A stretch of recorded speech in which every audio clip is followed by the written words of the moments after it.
Hello, what's this week's Devil in the Detail podcast? I'm Rob Parkson, and I'm here talking all things. So for Devil's joining the show this week, as ever, we've got Paul Whiteside. How's your week been, mate? Been busy?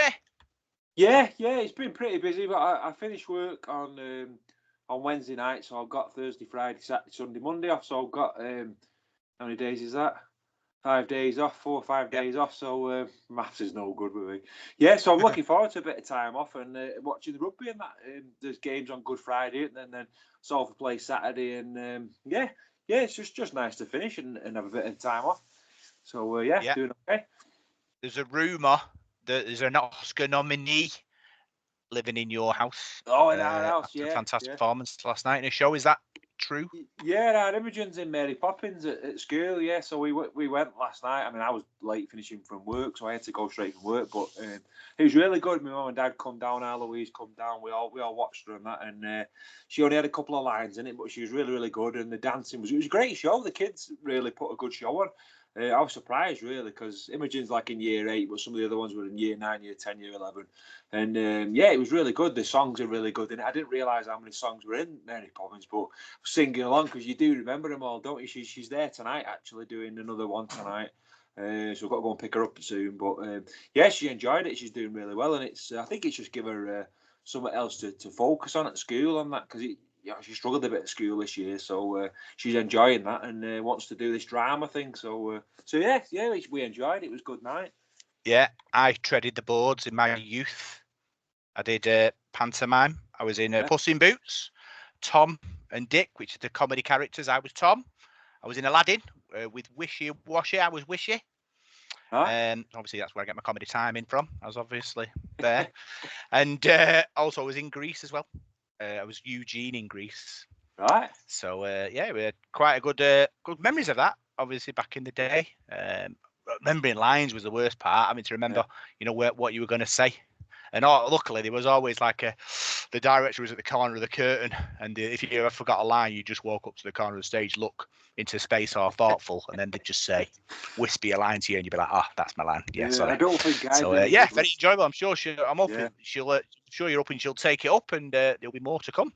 Yeah, let's hope so. Yeah, as long as she enjoys it, and that, I think that's it. When you've got kids and that, and they're growing up at school, and they can have plenty of pressure on them with exams and all this carry on. But if they're doing stuff that they enjoy and that, and it takes them away from school life, no, it's all good. She had a parents' evening the week before, and they've got a rugby team, but they're on about getting a proper team next year and playing in matches and all that. So the teacher was quite interested to know that I watch a bit of rugby and that, and she was sort of you'll be getting roped in. Trying to get some tips out of her and all. I thought, you're getting me coaching, I'm no good, all that carry on. So I'm better off on the sidelines, me just watching. But no, it's all good. Imogen's interested in it now in the rugby league and whatever. So yeah, all good. So yeah, she finishes tonight, and then kids are off then for Easter. So it's a good time to spend with your family Easter.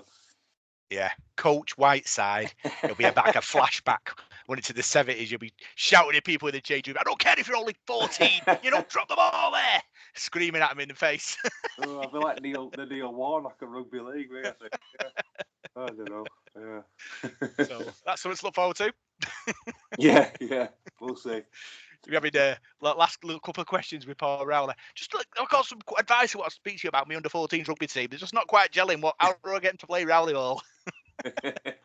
Keep to the process. This is it. The process. That's it. So, a bit to go at tonight. Look back at the Challenge Cup defeat for our men, our ladies, reserves, wheelchair team as well. I know we spoke about them last week, but actually watched the match this week on YouTube. So we'll have a little sort of a deep dive into that as well, Paul. Let's kick it off with the Challenge Cup defeat against Hull Kingston Rovers. So for Devils are out of the Challenge Cup, defeated by Hull Kingston Rovers 40 points to 0. It's obviously a disappointing result. Cup a big thing for us supporters, aren't we? We want to go all the way and to be defeated at Hull Kingston Rovers. Bit of pill to swallow, really.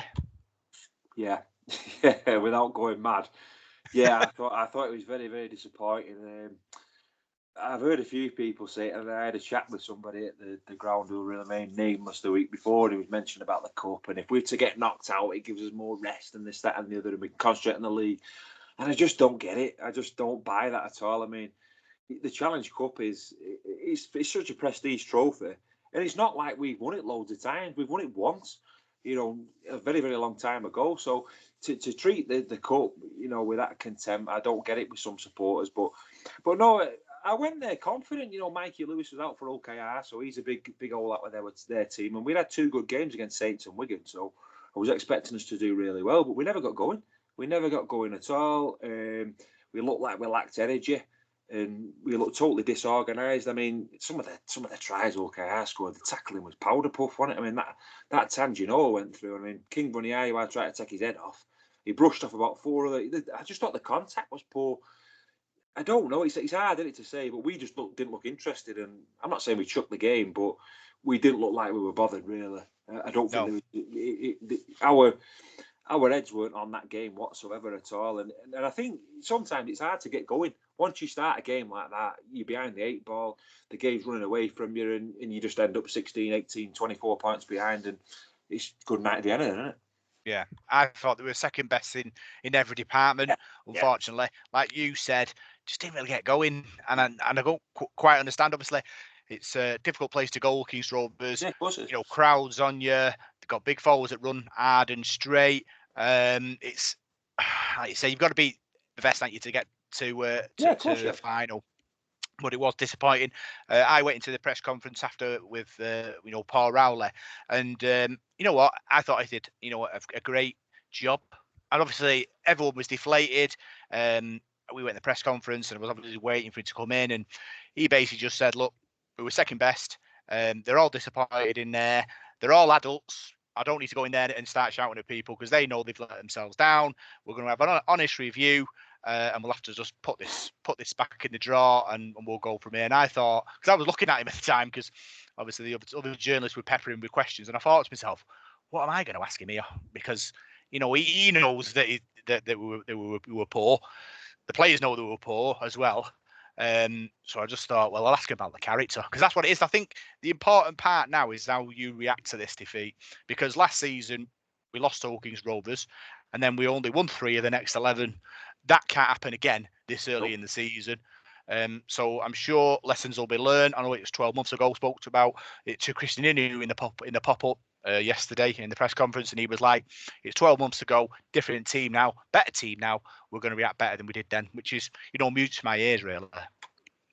Yeah, well, time will tell, Rob. I mean, they might not do. They might fall apart. It's all right, Christian Inu saying that, but you've got to do it on the pitch, haven't you? And I sometimes get frustrated because I'd like to see coaches sort of go off their head, and the fans want to see that passion sometimes, don't they? It's like half the time I think in rugby league, a lot of the coaches seem the same, and they don't know. They just seem to like laugh things off, don't they? And it's like it is important to us supporters because it's a trophy that comes around once a year, and we all say, don't we? Oh, we've not won the Challenge Cup for God knows how many years. Well, how many times have we lost games where we should have performed better and we've underperformed? And I think if you speak to people like my dad, for example, who was going in the 70s, and the good side, great side that we had then, always seemed to come up short in the cup. We didn't perform, players got injured, and the chance got away. I mean, if you'd have said at the start of the 70s, you're going to wait till 2020 to get to another Wembley final, you'd have thought you were stupid, wouldn't you? But every year it just seems to get away from us. So yeah. Well, the proof will be in the pudding, won't it, Robert? We've got some games now coming up where you'd expect us to perform and do well. Castleford away next week, Leigh at home this week. Then we've got the break for the cup, and then London away. So these are games really. If you want to finish in that top 6, you've got to win, really, haven't you? Because Castle have been poor. So we'll see in these next 3 weeks. Yeah. Obviously, you talk about how coaches react to situations like that. Do I want to see Paul Rowley losing his mind at the players? Because I think is that a sign of weakness when your coach goes off his head? A bit like, remember Kevin Keegan with, I'd love it if we beat them, love it. Fergie always says that when he said that, he knew that the race for the title was over. But I suppose I can see your point of view that you get into the players, you let them know a few home truths, and then obviously they react to it. But I suppose now it's a bit more science-based in it, a bit more stats-based. He has videos, he has stats to show players. And look, you only made 30 meters this week, and you missed 5 tackles. watch them. I know what you've done wrong. You know what you've done wrong. There's no point in me losing my mind about it because we can both see. Yeah, I get that. But like you talk about Alex Ferguson, then I mean, he'd sort his players out, wouldn't he? And Oh he'd yeah, be well out of it. So it's like if I made a lot of mistakes at work, I mean, my manager would just put his arm around me and say, "Oh, it's all right, Paul, just go again next week." You have to answer for it, wouldn't you? So I think sometimes players have got to be. It's like everybody say at the moment, aren't they, about Hull FC? They're absolutely awful. Blah blah blah. Sack Tony Smith. Tony Smith, he's a very experienced man. You know, he's a top coach. He's coached everything. He's coached his country. So is it his fault? I mean, he can only do so much at training. It's up to those players then who are getting paid good money to go out there and do the business, and they're not doing so. I think a lot of the time the coach probably takes more flack than he should do. The players have got to be responsible for what they do on the pitch, and you know, I think I said it in my preview this week. What do you want after a defeat like that against Hull KR? And I know support what I want. I want to go and play another game and put it right. And I'm sure the players are the same out. They don't want to go hiding. They want that game to come. I mean, if you spoke to, I mean, you spoke to some of the players after the game on Friday. I mean, if you'd have asked them what they want now, put that to bed. I want to put that to bed. I want to play tomorrow. And they would do, wouldn't they? They play a league match on the Sunday if they could do, because that festers all week, doesn't it? That defeat on your mind. So I think you'll see a reaction from the players on Saturday, I'm sure. yeah. I did speak to Chris Atkin, Cade Cust, and someone of name escaped me at the moment, but they did, like you say, they did seem like they were upset about it. Yeah. Especially Chris Atkin, he was devastated, talking about how the Wembley and Challenge Cup is the target, and obviously now to have to put it back to bed for another 12 months and concentrate on the league, he was disappointed. But we were all disappointed, weren't we? You know what I mean? It's one of them things. But like you said, now it's about the reaction. Now it's how they react to that going forward. I know we've got a few injuries. I know obviously we only got a small squad, but the next 3 games, like I said to Christian Inu, is all winnable. This is a real statement now. If we can win 3 from 3, it's playoff time. If we go 2 from 3, 1 from 3, I don't know whether we'll make it. None from 3, then we are in trouble. Yeah, well, my dad always looks at it like that. He always says, we're like a fifth through the season, and he's better at maths than I am. But I think with the amount of fixtures that you play now, I mean, what if we played 5 games? It's a big chunk of the season, that. And by the time you play the next 3, 8 games out of like 27 or something, you're not halfway yet, are you? But you're quite a distance through, and you can't afford to lose clusters of games, really, can you? If you want to make that top 6, you've got to be decent. I mean, you've got to be winning more games than what you lose. So I think the beauty for us is we've won 2 games this season that we didn't win last season. The OKR game and the Saints game was a bit of a bonus, wasn't it? So, but that St. Helens win and all the good work we did there will be no good if we're losing these next 3 games, will it? So you've got to make sure you capitalise now. And I've seen quite a bit of London on the telly this season, and yeah, they work hard, they try hard, but they're a poor side really. So got to go down there and put them to bed. I think Cass have been pretty poor up to now, so they're another side to beat. And Leigh haven't really played that well. I mean, they struggled against Featherstone in the Cup, so they've got injuries, and big injuries as well to Asiata and the Pappy. So we've got to capitalise on that. Don't give them any room, and let them know who's boss. And like you said, get a reaction from the players this week.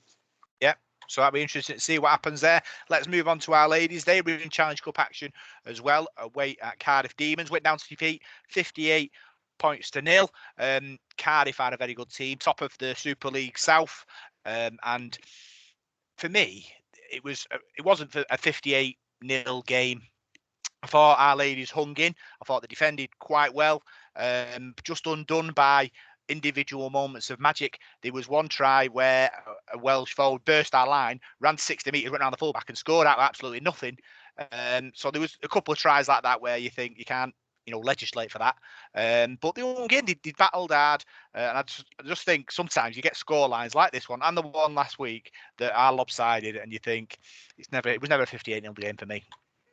No, I think we know that from watching the men's side for a long time. There's been years where we've gone into seasons and the players have worked hard, but they've come up against big scores, haven't they? And sometimes you're playing quality opposition. There's not a lot you can do about that. I mean, if a side's better than you can train as hard as you want and do what you want, but if they're better and stronger, they're going to beat you. So I think it's a massive learning curve at the moment, and we always say that, don't we? Defeats like that can make you stronger.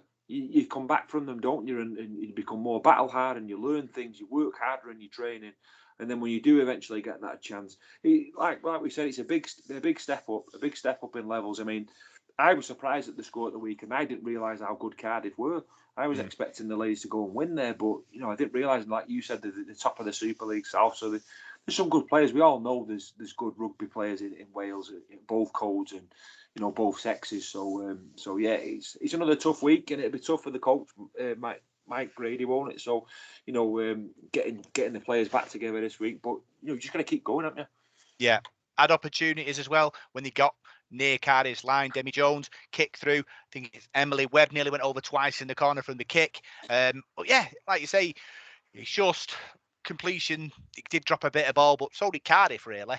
But it's how you react to getting the ball back in certain areas, in it. And we didn't quite put them under enough pressure than I thought we could have done. But it was better than it was against Wigan. But Cardiff, I don't think are as good as Wigan. I think Wigan are a better team, but Cardiff are more individuals. I think with stuff like completion rates and that, you've got to get the basics right, haven't you, first? Before you can think about beating teams or competing with teams like Wigan and Cardiff. You've got to get that completion rate's got to be right. You can't afford to be making mistakes, because as soon as you start making mistakes, you're handing possession back to them, and you're inviting them back at you, aren't you? And quality sides don't need that invitation, because they can create chances anyway without you giving them a load of chances. So perhaps it's just back to the drawing board, working on some of the basics and getting that right, because sometimes we're all guilty of it, aren't we? I think all teams are guilty of it. You try and run before you can walk. Salford done it a few times this season, trying to score on every play, when it's better to just build pressure.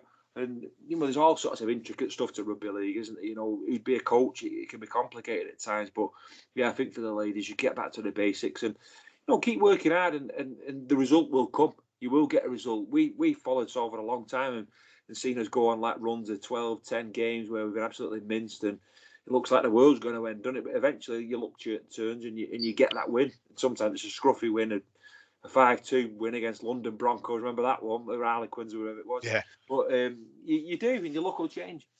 Oh, we're joined by Paul Parkin. How is your week, mate? Yeah, to be honest, quite uneventful. Yeah, I've got over Friday. That was a mission, wasn't it? Let's be honest. I mean, you coming back from there was an absolute nightmare. What was it, 2 a.m. by the time we got home or something? A joke. And after that display as well, wasn't great. But since then, it's been a good week, really. I just wish the weather had buck up a bit for this time of year. But other than that, no complaints, boys. Yeah, it was a fantastic journey home, talking everything but rugby league. I remember going to Bridge End once with Banners Mike, my brother-in-law, and Fungus camping, and we did exactly the same, but in a tent. Sort of camping. I had a few beers in the afternoon talking about everything but rugby. One of the best afternoons I've ever had following Salford. It was fantastic. And Paul, you've got a lot to live up to going to London and back in a couple of weeks' time. So it's going to be eventful, that, I think, isn't it? Yeah, it looks alright. It'll be good. But I know on Friday night, I think they shut the A63 at 10 o'clock because we just missed it. I think we were just in front of you, and I don't know why they didn't close the A63 at 10:30 and let us all get out of Hull, because we were stuck in Hull, like, city centre for about an hour. So it took me 2 hours and 40 minutes to get back. It was unbelievable. When you got beat as well, you just want to get home, don't you? Yeah, I don't mind. No, I had a good trip with Parker, so short every week for me. Yeah, it was conspiracy theories and all sorts. It was don't forget Parker. Like you say, anything but rugby. Absolutely anything but rugby. They're always listening, Parker. Remember that. Yeah, they are. So, back to rugby. Thoughts on Friday night against Hull, Parker? Look, it's easy to have a dig, and we're entitled to an off night, and we had one. I think we knew from probably the first minute that it wasn't.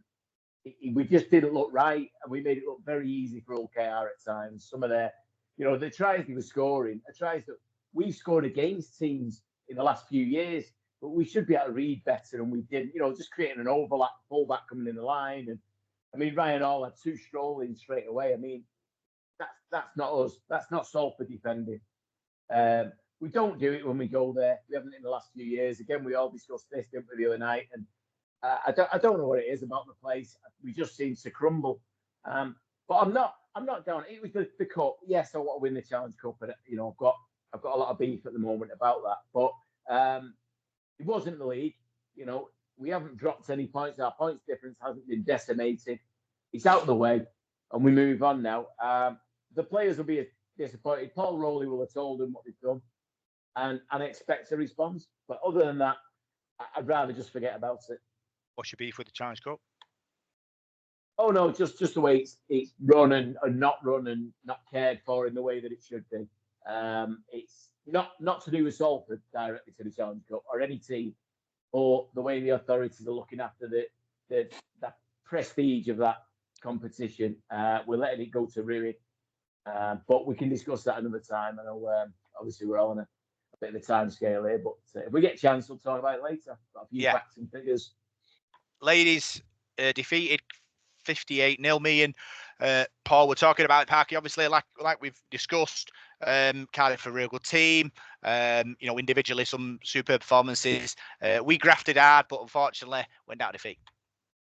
Yeah, look, we said last week it was going to be tough. You're travelling down there on the day to Cardiff. It's a good few hours. We thought we had a nightmare to Hull. Going to Cardiff and back in the day is not great. I've done it myself. It's disappointing, but again, we say it every week at the moment. We're just learning. The girls are learning. They're going to face defeats like this year now, and it might take us another 12 months to get anywhere near where we were.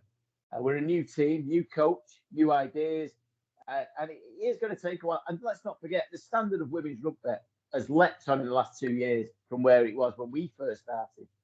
Like you say, the teams that have gone professional, and then there's a stage just below that of teams that are going that way. We're not in that bracket yet. Our girls are basically volunteers. Turn up and give it a crack every week. We can't knock them for that. It's not going to be easy, but they'll learn and hopefully stick together through these tough times. And disappointing result again. Just a shame we couldn't get on the board. But the first team couldn't, the men's team. So nobody's having a pop at them so much. So just learn, move on, and pick up for the next game.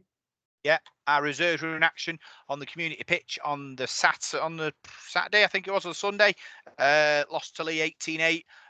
Paul, obviously, we don't know too much about the result, but obviously we've got some new faces coming in, probably the same as the ladies, really, getting to know each other and trying to build something. Yeah, and I'm pretty sure Kai Morgan and Andrew Dixon played in that game as well, didn't they? So, which is good. Which is another thing you probably talk about in the news, this due registration with Oldham. I can't understand why our players aren't playing in the reserves team if they're not playing the first team. I thought that was what it was all about. And I know we've loaned a player out to Whitehaven. We've just signed the due registration. I don't understand all that, but no, I think to me, I don't understand why that David Noffaluma's not been playing in the reserves, because he's been struggling for fitness. I'd have had him in there for the last 4 to 5 weeks, getting himself fit. And same with Ethan Ryan, but they don't seem to use the reserves like that anymore. I thought that's what it was for, but I think it's better to you've got players coming back from fitness in your first team, put them in the reserves. I mean, the young reserve lads are going to learn loads off experienced pros, and I thought that's what it was for, but no, it wasn't a bad result. I don't think against Leigh. I think. We were getting closer, and Leigh had a decent side out as well. So, the reserves should be being used like that. But, I don't get this dual registration thing, but perhaps that can work for us. I'm not too sure. Yeah. Final team I'm going to talk about. We spoke about it last week, the wheelchair team. They played Northwest Crusaders last week, went down to defeat. I think it was 42-16. I watched the match on YouTube, Parky. We talk about how exciting the game is and how physical it is, considering everyone's in a wheelchair. Really, really good performance from our players. Jamie Ball scored 2 tries. Obviously it's great that they get the opportunity to represent the shirt, and they're taking it, with 2 hands.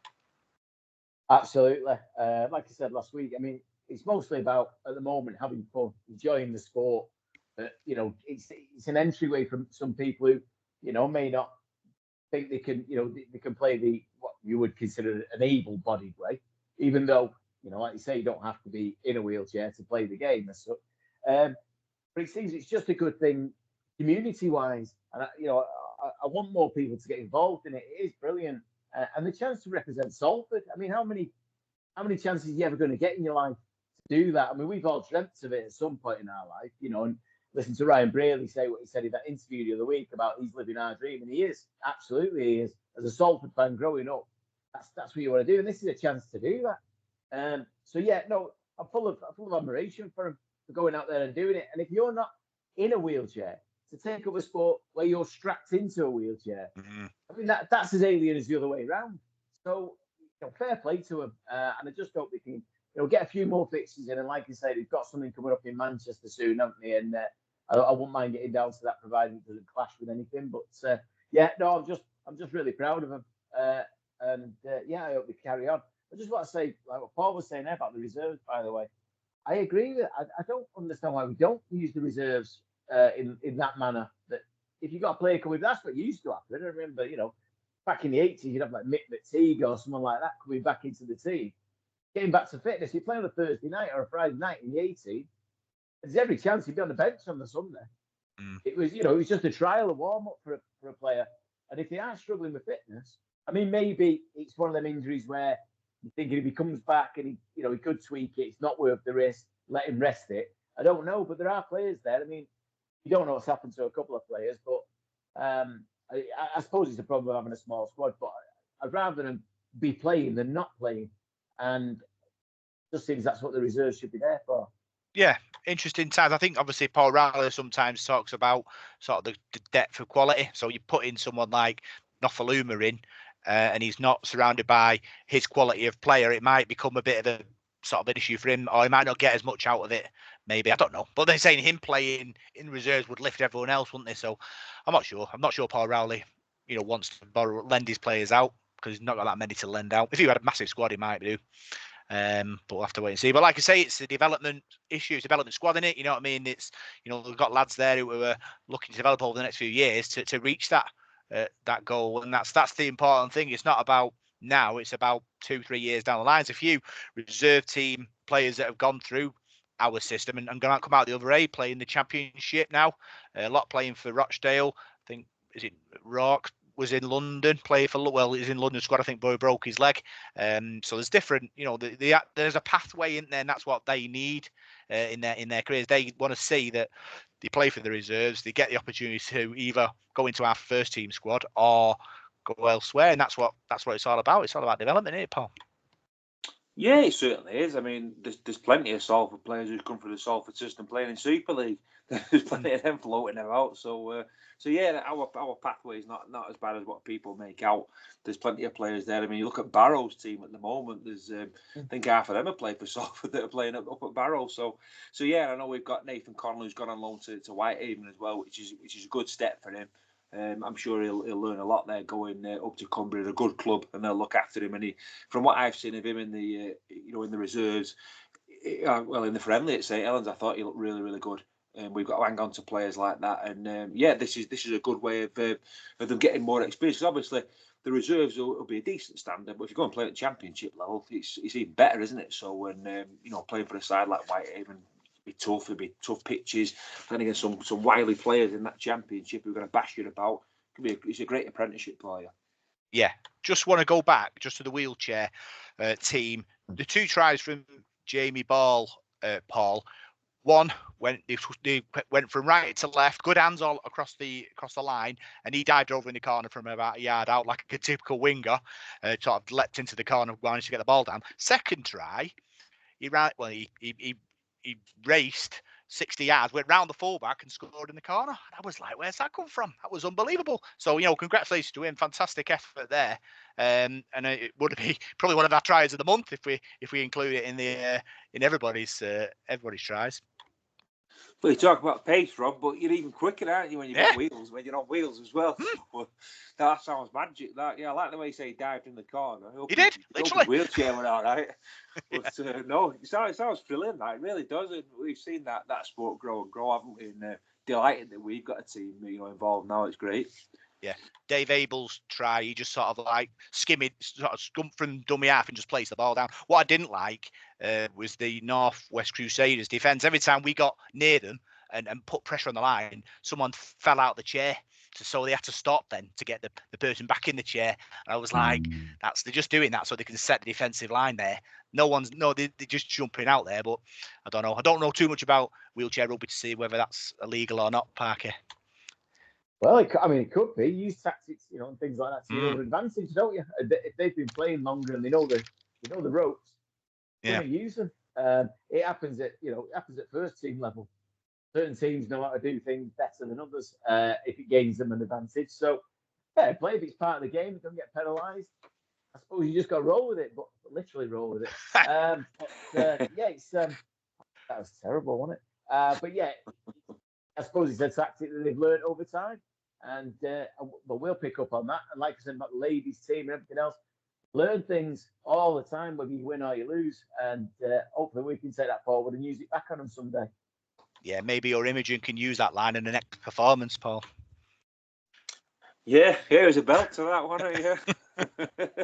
Really good at that for him. Yeah. So that's all the results for this week, and now we'll look at all the news coming out of the club.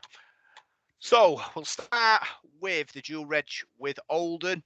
Good link-up opportunity for our players and their players to get fit. Oldham Rugby League is a heartland, isn't it, of rugby league. Lots of talent to find. We talk about our fingers being in many pies all over the world, in America, in all over. So, it's great to have another place to find players, Parker. Absolutely. Well, I don't know if I said it on here last week or I said it to you in the car or whatever. I've got a lot of respect for Oldham. I always have as a club. Back in, I remember him obviously growing up during the 80s, and he used to come down to Willows and he'd bring thousands with him. It was always a good game. He always had pretty high scoring as well. I remember that. I'm delighted. I mean, Mike Ford, obviously, sort of chief executive club. Sean Long coaching. They've obviously got a good setup. They've got a lot of good players there. Jordan Turner, Craig Kopchak, Elijah Taylor. Players who've been there and done it. I think it's a great link up, and that's why I think for me, someone like Kai Morgan at the moment, who's a halfback, if he could go to Oldham and get some training with Sean Long, I mean, that's not going to do you any harm, is it? Surely. And Mike Ford, who's an unbelievable halfback as well. Get that experience, get to talk to people in different clubs and different, and pick up things. And I think it's a great link up. And then you say like Oldham, the amount of players Oldham have brought through just in recent years, the likes of Paul Sculthorpe, Kevin Sinfield, Barry McDermott, people like that who've come through Oldham and the amateur setups. And Paul, you'll know yourself living up, for a while out that way towards Rochdale, anything about Oldham and amateur rugby, St Anne's and places like that. Great clubs, brilliant, absolute production lines. And if we can gain something from that, even if it's players coming through the amateur system, maybe going to Oldham, and then, they can become ours, depending on how good they are. I think it's a brilliant link up. I don't think we could have probably chose too many better clubs to go with. Yep.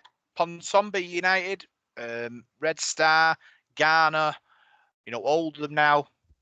Paul, we talk about our reach and creating a pathway, and it seems like we are trying.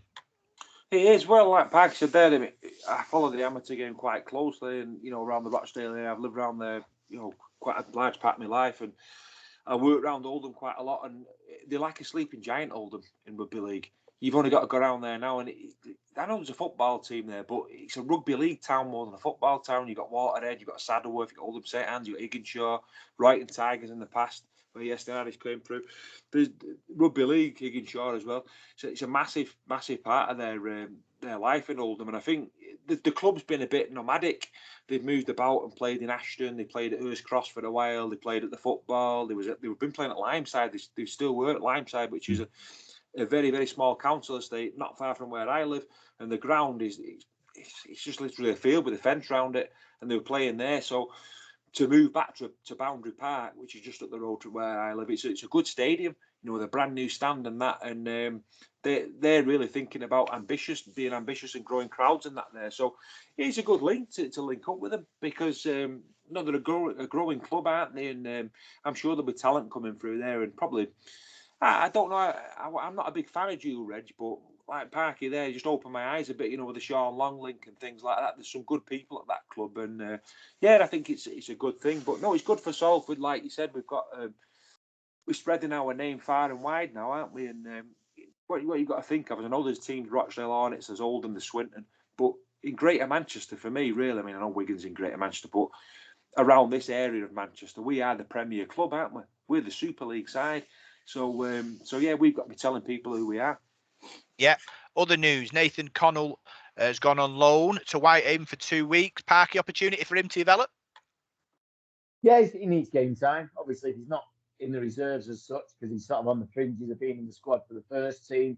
Should we need him as 18th man or get a call up? He's not playing, and he needs to play. He needs to develop. He's clearly got a lot of talent, and Rolls obviously sees a lot in him. So good chance. Like Paul said, go over to Whitehaven.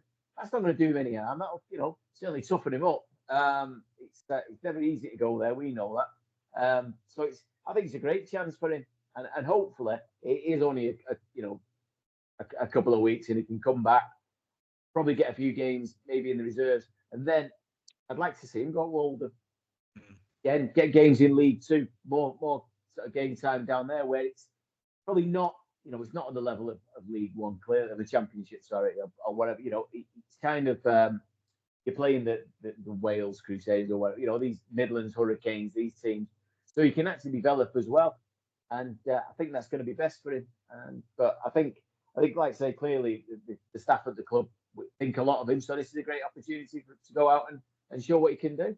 Yeah, Paul, I can understand why they went to Whitehaven and not to Oldham, because Whitehaven are Championship. So I suppose they want to test him at the highest level, don't they? They can.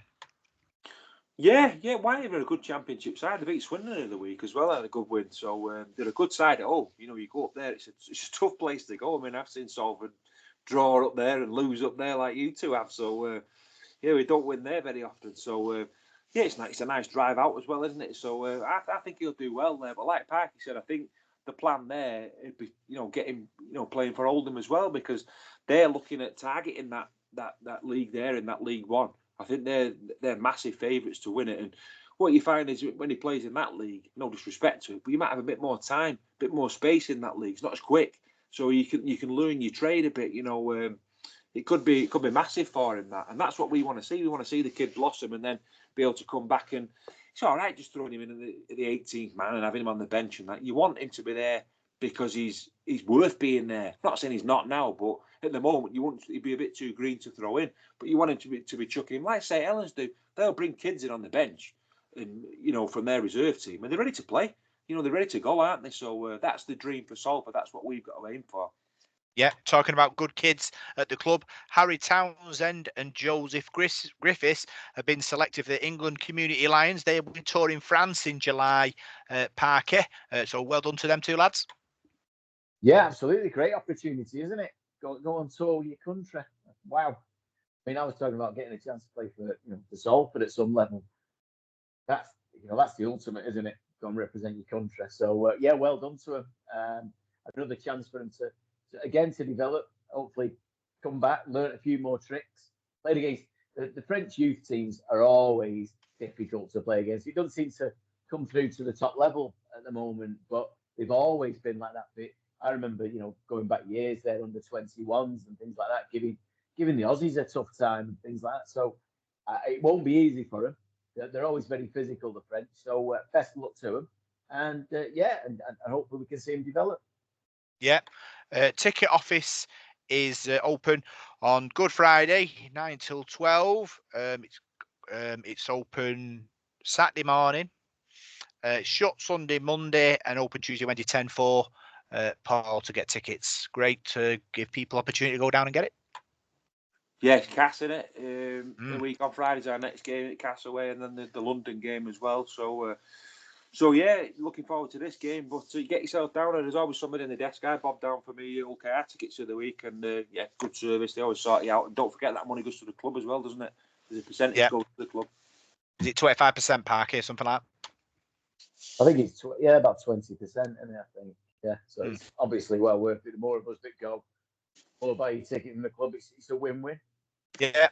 Fanzones open on Saturday. Interview with Salford legend Zorbin, local food vendors, face painting, beer bus, questions, players' questions and answers, live music with Danny Fallows, all from 3 o'clock onwards. Paul, looking good. Yeah, I'm not sure what the weather's going to be like, but I'm hoping it's going to improve a bit because it should be a really good day. I was saying in the preview this week, we've had a bit of a rivalry with Leigh over the last 20 years or so, haven't we? And had some really good games against them, so I'm sure they'll bring a good following down as well because they've done really well. I mean, last season they had a dream season, didn't they? Getting to the cup final, and a lot of people sort of laughed at him with that Leigh Leopards thing, which I think was a masterstroke. Really, I think it's really took the club to the next level. I was working in Leigh the other day, and the amount of posters that you see around Leigh and these leopard things everywhere, I think it's great because he's putting them on the map. So yeah, I'm expecting a really good day, and then to bring some support, a good following down, and it'd be a big crowd. Yeah. Final bit of news: the Club 13 Matchday Business Club is go again. Parky, 26th of May. Businesses go down. Bit of networking. Ellery Hanlon's there as a guest speaker. £150 person.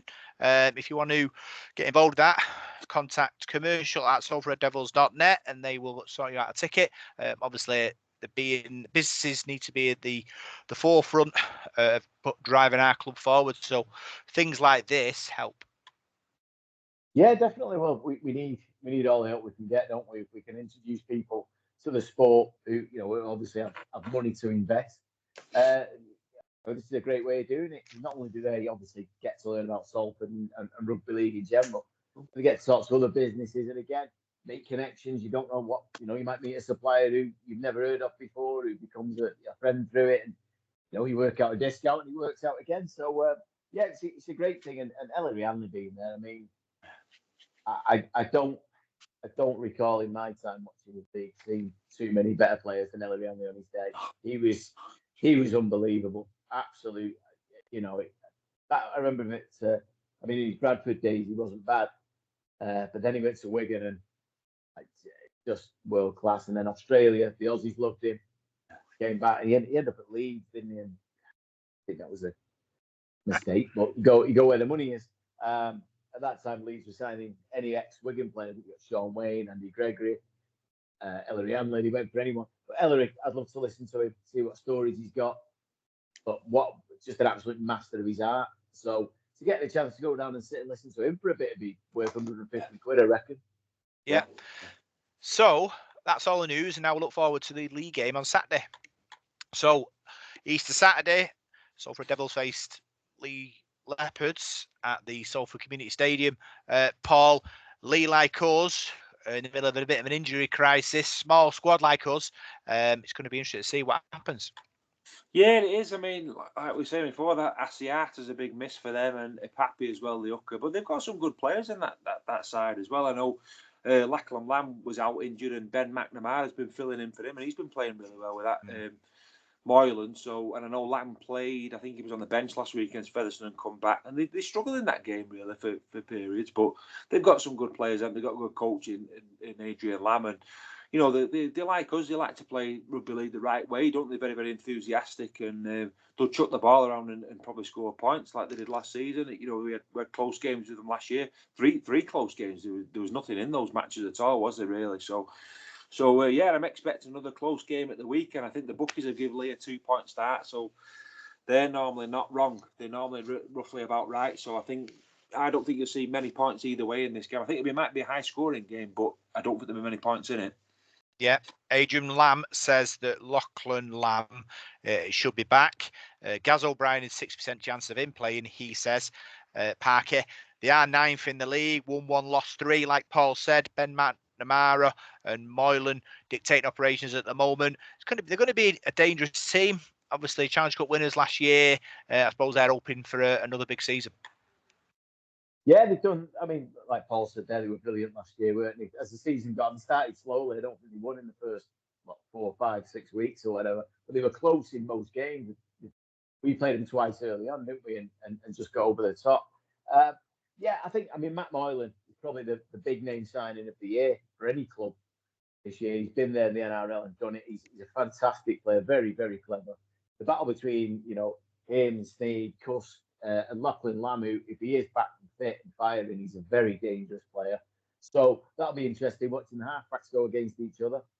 Like I say, Gaz O'Brien coming back. We've got Charnley on the wing who just keeps scoring.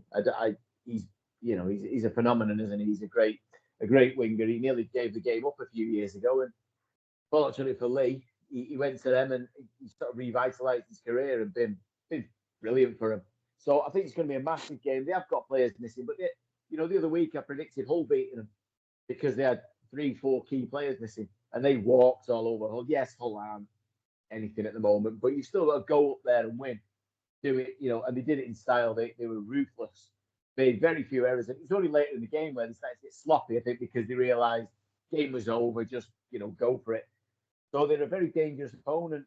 If you give them any chance, they will take it. So we've got to be bang on it. If we play like we did against Saints and Wigan, I've got confidence we'll come out on top.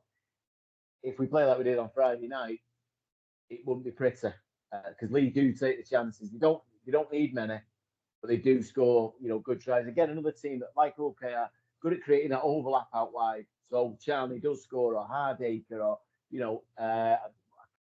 got the lad in the other centre. Anyway, they've got real good players, real good strike, and obviously we know Gareth O'Brien pretty well, the saviour as he was. So that'll be interesting. And Ryan Braley on the park against each other. So yeah, it's an interesting. The matchups all over. Shame when I look at the squad today, no Gil Dudson. Gil's been good for us, so he's a miss, and obviously no Brad Singleton. So props wise, again we're back to struggling. I wonder if Andrew Dixon will go prop in again. He did a great job against Wigan, but it's not ideal because Leigh have got a few, really good prop forwards who are. They made good meters. I noticed that the last few weeks. And then, like Paul said, the Feb game at the weekend, they struggled. I mean, the conditions were awful. It didn't come across well it was on YouTube, wasn't it? The wind was horrific. And if that's in your face, I don't care who you are, you're going to struggle. But they still made good meters when they had to against a pretty decent Feb team. So, yeah, I'm looking forward to it. I think it's one of them games that could go either way. It should be exciting, derby. Just a shame it probably will rain, as it does every time we're at home anyway. But if it was a nice, dry, sunny day, then the crowd would be out in numbers, and I think you'd see fast-flowing rugby league, and you may well still do. But yeah, I'm looking forward to it, and I think we might just come out on top. Prediction time, Paul? Yeah. I hadn't thought about it, to be honest with you. I mean, about it. Never forget about it. You do it every week. How do you not think about it?